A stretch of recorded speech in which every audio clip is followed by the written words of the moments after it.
I mean, what you're seeing right now is our first contribution to how digital fashion could look from a Soulland perspective. And I think that it's very important to note that this outfit that you're seeing is actually part of a physical show.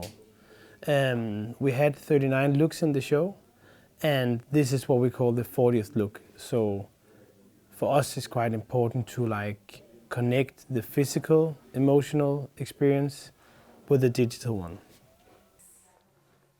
I mean, I was so fortunate that the design cluster sort of like poked me on the shoulder a couple of times and said, "Okay, maybe you should start looking into to new digital solutions." And as a small company with a very small staff and very limited resources, I was I was a little bit, I wouldn't say afraid, but just hesitant to open up new digital projects. Also because I know when we do things, we go 100% into it, and we don't want to do things as one-offs. We want to do things when we think that it can be like part of the next step of the company. But then Heidi from the design cluster, she said like, what about trying NFT? Maybe it can be something that where you can actually just test something and see where it goes. So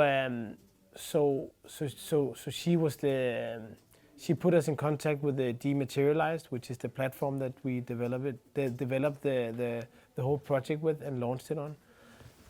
And I think that I know that matchmake is, I mean, such a big part of this project actually becoming anything. As a small company, it's always quite, it can feel very overwhelming to invest your time and energy and money in tech, because it's always hard to understand and figure out when some of that money will come back. And for instance, for us, for this project, already after the first hour, it was revenue. It was revenue for us, and it was revenue for the platform that we launched the NFT with.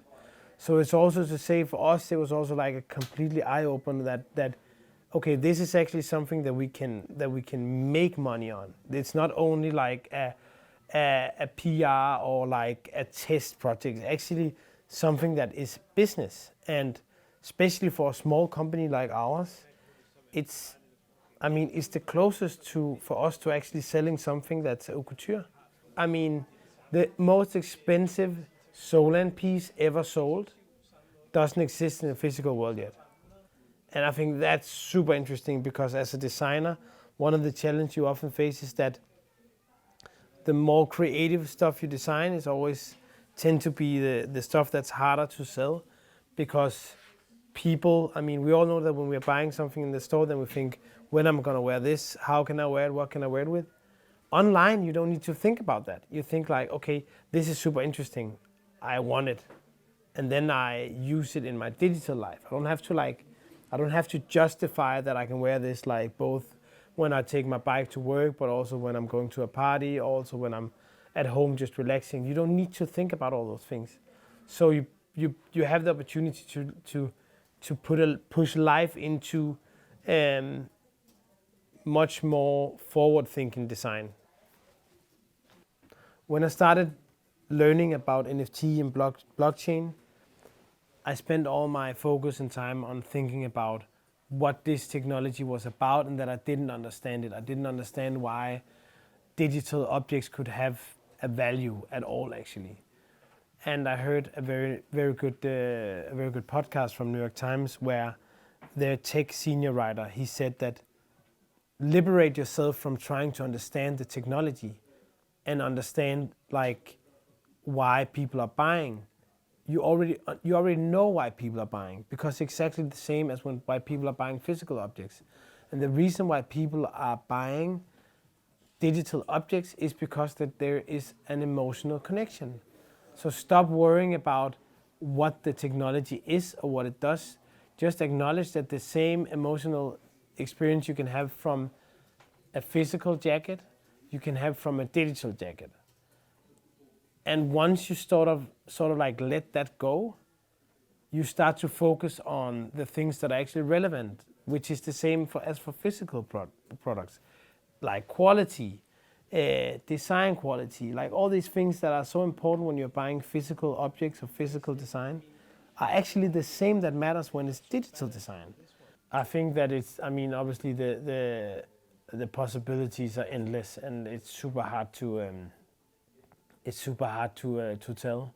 But I'm pretty sure that it will lead to new business models.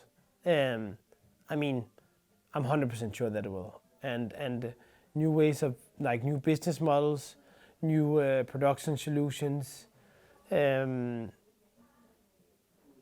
I mean, for us, we're still exploring, we're still analyzing what actually happened, because it's also like, one thing is to think it, but then when you actually put it online and see that it's selling, that's when you start to think, okay, what is it that we have here? Like, it changed my mindset in terms of the gap between physical and digital, and that maybe it's all one thing. It's all about emotions, so maybe it's just one thing.